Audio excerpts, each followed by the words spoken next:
Bonsoir Bernard Laporte. Bonsoir. Alors vous êtes ancien secrétaire d'État chargé au sport, donc d'octobre 2007 à juin 2009. Évidemment, l'ancien entraîneur du 15 de France, 1999-2007. Et jamais le sport et la politique n'ont été aussi liés. Écoutez avec moi.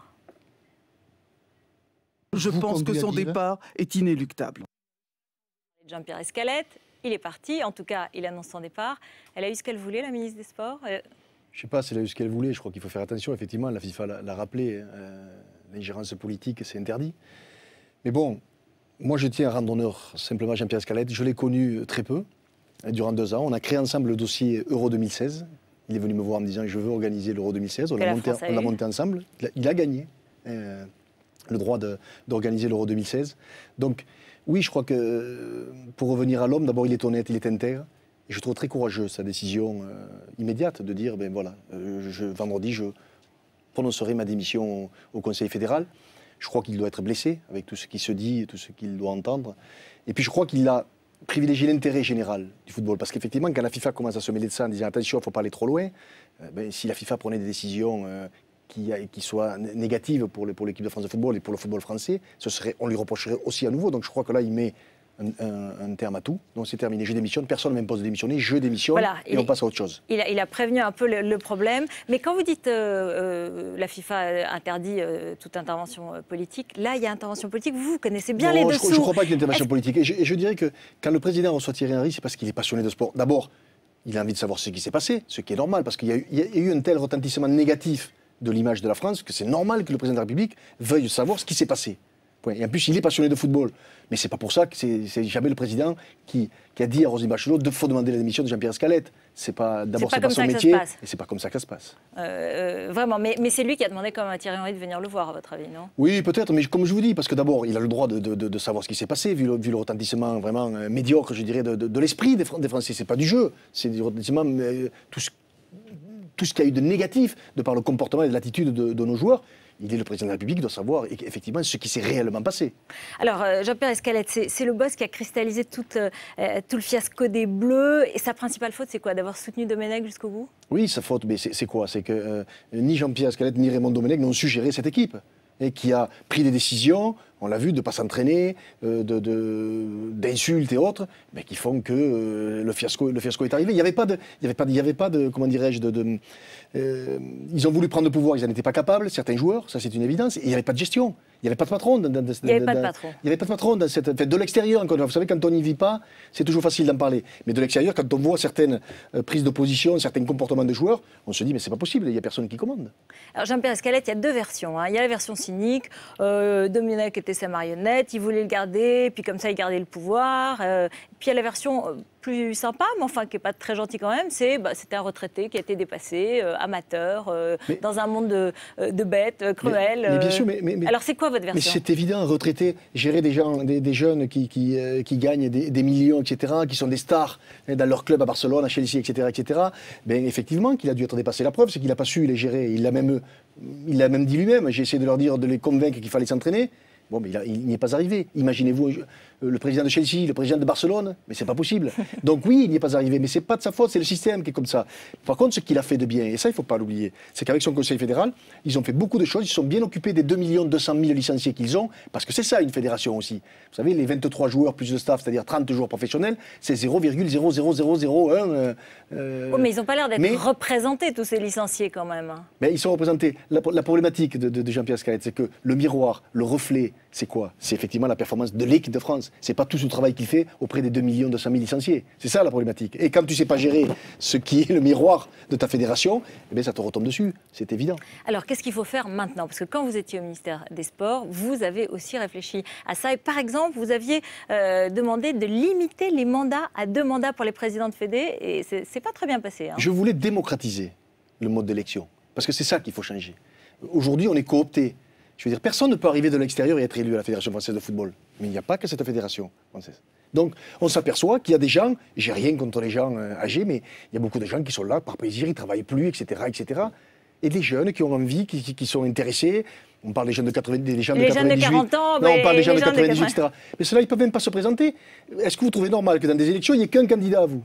Et quand vous dites à d'autres, mais vous disiez que vous vouliez y aller, oui, mais on ne peut pas y aller, on ne peut pas être élu. Mais c'est pas normal, ça. C'est ça que j'ai voulu changer, encore une fois. Et puis après, j'avais dit, effectivement, celui qui sera élu 2 fois, il laissera sa place. Je crois qu'encore une fois, là aussi, on doit servir d'exemple, le sport. On ne doit pas s'attacher, empêcher, tout verrouiller, empêcher les gens de rentrer pour se dire, moi je rentre à 30 ans dans une fédération, je vais en ressortir à 80 ans, je vais faire le tour du monde, je vais accompagner l'équipe de France, etc. Ça ne peut pas être ça. Qu'est-ce qu'il faut faire alors, aujourd'hui? Il faut changer les statuts des fédérations, ça c'est la première des choses. Et puis en ce qui concerne la Fédération française de football, si on veut remédier au mal présent, c'est quoi? C'est dire, on n'est pas capable de gérer le monde professionnel. Donc moi je serais pour. Les élus, c'est un conseil de surveillance. D'accord? Le directoire, c'est-à-dire l'exécutif, ce sont des gens professionnels, un président, comme dans une entreprise. Des gens qui doivent rendre des comptes à ce conseil de surveillance, qui prennent des décisions, qui gèrent tout simplement. Je crois que la Fédération française de football, c'est 150 millions d'euros de budget. C'est pas rien. Alors, ça ne veut pas dire qu'il ne le gérait pas bien, ça. Mais ce directeur, il gérera tout. L'entraîneur de l'équipe de France, le manager, etc. Il devra rendre des comptes à ce conseil de surveillance. C'est une des solutions. La deuxième solution que je préconisais, moi, c'est de dire tous les licenciés doivent voter. Ben, j'ai vu qu'au Parti Socialiste, tous les militants vont voter. Moi, je disais, mais tous les licenciés doivent voter. Alors, effectivement, on va faire des primaires dans les fédérations. Il y a beaucoup de mineurs, effectivement. Eh bien, c'est les parents qui vont voter. Et bien, à partir du moment où j'engage mon fils dans un sport, je veux savoir qui en est le président, qu'est-ce qui s'y passe, etc. Ça me semblerait aussi une autre solution. Voilà, en fait, c'est le foot comme la politique quand même, parce que deux mandats, c'est aussi ce qu'a demandé Nicolas Sarkozy dans la réforme comme président, et puis les primaires finalement pour élire le président. Je ne sais pas si c'est des primaires, mais ce qui est sûr, c'est qu'il n'y a pas 50 solutions. Comme je disais, la première, c'est qu'il faut changer ces modes de scrutin. Parce que qu'est-ce qui se passe après? On entend partout dans la rue, de toute façon, c'est verrouillé, c'est la mafia, c'est entre eux, ils se protègent, etc. Donc il faut enlever aussi cette idée. De l'extérieur, c'est pas bon. La mafia, moi je l'ai entendu sur l'équipe. J'ai entendu une phrase d'Alain Finkielkraut qui dit c'est l'esprit soprano, c'est l'esprit de la mafia, c'est l'esprit de l'omerta. Qu'est-ce que vous avez pensé de ça? Moi, ce que je ressens, c'est que justement, il n'y a pas eu grand-chose entre eux. On s'imagine qu'ils se sont battus, qu'ils ont fait ci, qu'ils ont fait... Moi, je crois qu'il n'y a rien eu entre eux, justement. Ouais. Mais c'est ça, le drame. Parce que des fois, on peut se battre, et puis après, à nouveau, être ensemble et se dire, voilà, on s'est expliqué, et maintenant, on va jouer. Mais je crois qu'il n'y a rien eu entre eux. Puis qu'à certains moments, par dose homéopathique, il y en a un qui a voulu prendre le pouvoir, il y en a un qui a chambré, qui a voulu commander. Ça ne se passe pas comme ça. Quand on part dans une aventure comme une Coupe du Monde, il y a un entraîneur qui commande et il s'appuie sur des patrons qui sont les leaders, ce qu'on appelle les leaders, et qui sont là pour faire en sorte de fédérer et de rassembler l'équipe quand ça ne va pas. Domenech, vous, en 2008, vous lui avez parlé quand même. Oui, mais moi c'est quelqu'un que j'aime beaucoup et que j'ai toujours défendu, donc c'est pas maintenant que ça va changer. Vous lui avez parlé de sa communication? On en a parlé ensemble, et c'est vrai que moi j'avais été surpris le jour où il avait annoncé qu'il voulait prendre Estelle, qu'il demandait Estelle en mariage. J'étais au stade, moi, donc je ne l'ai pas vu. Quand je l'ai appris, après, j'en ai parlé une fois avec lui lors d'un déjeuner, j'ai dit, mais c'est vrai que là, quand même, t'as poussé le bouchon. C'est évident que c'est entre guillemets, c'est se moquer des gens passionnés de football. Voilà. Mais après, c'est un personnage atypique que moi, j'aime bien. Après, est-ce qu'il est compétent en termes de football? C'est certainement pas moi qui vais le dire, parce que moi, je ne suis pas assez compétent pour le dire. Ce qui est sûr de l'extérieur, c'est que Raymond, il a eu du mal à gérer. Il a eu du mal à gérer ce groupe, ça c'est une évidence. Vous avez entraîné le 15 de France, vous avez gagné, vous avez aussi perdu tout du monde, hein, vous savez ce que c'est. Maintenant, qu'est-ce qu'il doit ressentir Domenech? David Douillet lui a dit qu'il faudrait qu'il se fasse aider par un psy parce que ça doit être très dur. Je ne sais pas, je l'appellerai.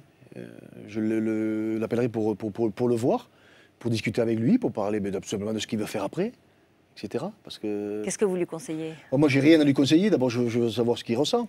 C'est simple que ça, c'est pas facile pour lui. C'est évident que c'est pas facile. Après, tous les gens vont dire oui, il s'est mis dans cette situation, etc. Alors donc on lui parle plus, on l'oublie, c'est complètement stupide. Moi, je suis content, j'ai envie de lui parler, de lui tendre la main. Il est comme tout le monde, il a fait des erreurs, il les reconnaîtra, c'est quelqu'un d'intelligent. Mais ce qui est important maintenant, c'est son avenir. C'est quelqu'un de brillant et d'intelligent, donc je ne me fais pas de soucis. Le meilleur entraîneur de ce mondial, c'est Maradona. Il dit « Je donne des marques de sympathie, d'attention et d'amour à mes joueurs ». C'est ça la recette? Moi, si jamais je dois dire qu'est-ce que vous aimez dans cette Coupe du Monde, c'est l'amour entre Maradona et ses joueurs que j'aime. C'est tellement beau de l'écrire. Et c'est tellement ça, le sport. Parce que le sport, l'image qu'on doit donner, c'est ça, le sport. C'est on joue ensemble, on s'aime, on se défonce, comme on dit dans le jargon du sport. Et après, si on est les meilleurs, on gagne. Si on n'est pas les meilleurs, on perd. Mais au moins, les parents, ils ont envie d'envoyer leurs enfants faire du sport. Quand ils voient ça, cette union, cette osmose, cette fierté d'appartenance à une équipe, c'est ça qui est de beau dans le sport. Justement, l'arbitrage vidéo, c'est une des grandes problématiques aujourd'hui. Au rugby, vous connaissez, vous vous dites c'est un archaïsme, il faut y passer, le foot doit y passer. Là aussi, il faudra que les dirigeants m'expliquent. Ça marche bien dans tous les sports, notamment le rugby, vous l'avez situé, vous l'avez signalé. Mais non, eux, ils veulent toujours pas s'en servir. Tous les entraîneurs sont pour, les grands techniciens, etc. Mais on a encore des dirigeants qui disent non. J'aurais aimé qu'il soit entraîneur d'une équipe qui perde à cause d'un but refusé de la sorte. Peut-être qu'ils auraient été pour la vidéo.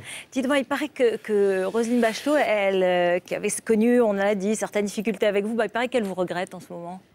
Parce qu'avec Ramayad, c'est pas toujours très facile. Moi, j'ai toujours été intègre avec Roselyne, elle le sait. Bien sûr qu'au début, quand on arrive, qu'on ne se connaît pas, chacun cherche sa place. C'est tout à fait logique. Je crois qu'au bout de 4 mois, elle a compris que je voulais rester à ma place, ça c'était la première chose, et que j'étais là pour l'aider, que j'étais son secrétaire d'État, et que je voulais surtout pas être son patron. Et après, je vous garantis... C'est ça qui se passe entre les deux femmes, à votre avis? On a passé 18 mois merveilleux. Autant au début, ça a été compliqué, après on a passé 18 mois merveilleux. Après, ce qui se passe avec Ramayad, d'abord, je ne le sais pas, et ce serait trop gratuit et trop facile pour moi de parler. Moi, j'aime bien parler des choses que je connais. Alors, vous connaissez Éric Woerth, puisque vous étiez au gouvernement avec lui. Il est aussi rigoureux qu'il ne paraît, ou vous pensez qu'il a été quand même imprudent et que sa défense est faible en ce moment? Je le connais, j'ai beaucoup de sympathie pour lui. Il fait partie de ces gens que j'ai découverts dans ce monde politique, avec lesquels j'ai sympathisé, on a joué au foot, etc. Oui, il y a un certain feeling avec Éric Woerth. Alors si vous voulez le fond de ma pensée, je trouve d'une lâcheté impressionnante ce qui se passe. C'est de la chasse à l'homme. Mais en plus, on sait que c'est pas pour ça. On sait que c'est pour le déstabiliser parce qu'il est le responsable de la réforme des retraites. Et je trouve ça lâche, je trouve ça honteux. Parce que connaissant très peu l'homme, quand on a été pendant 20 mois à côté de quelqu'un, on peut dire qu'on le connaît bien, mais vraiment, il est d'une intégrité. Alors, est-ce qu'après, il a été des imprudences, oui. Mais je ne sais pas, il le reconnaîtra, mais sur ce qu'il dit non, et croyez-moi, je le crois. Dernière question. Nicolas Sarkozy annonce ce soir un recadrage un peu sur les dépenses des ministres, parce qu'il y a eu pas mal d'abus. 10 000 véhicules en moins, 7 000 logements de fonction en moins d'ici 2013. Et puis, les ministres qui paieront leurs frais privés sur leur denier personnel. Alors juste, il nous reste 1 minute. Quand vous y pensez, il n'y a pas eu un petit dérapage, un petit cigare aux frais de l'État que vous auriez à vous reprocher? Moi, je ne fume pas, donc ça ne peut pas être des cigares, mais je trouve ça tellement normal. Sincèrement. En plus, je n'avais pas d'appartement de fonction, puisque moi j'habite à Paris, donc je ne voulais surtout pas d'appartement de fonction. Non, mais je dis ça en plaisantant, mais c'est logique tout ça. On est dans une situation où tout le monde doit faire des efforts, les ministres les premiers, tout le monde doit faire des efforts. Donc ça me semble aller dans le. Ça sera dur, à votre connaissance, ça sera dur, ils vont souffrir, les ministres? Je ne crois pas. Je ne crois pas, et puis ils feront comme les autres, ce sont des gens intelligents, ils s'adapteront. Merci beaucoup, merci Bernard Laporte d'être venu nous voir sur BFM TV. À demain.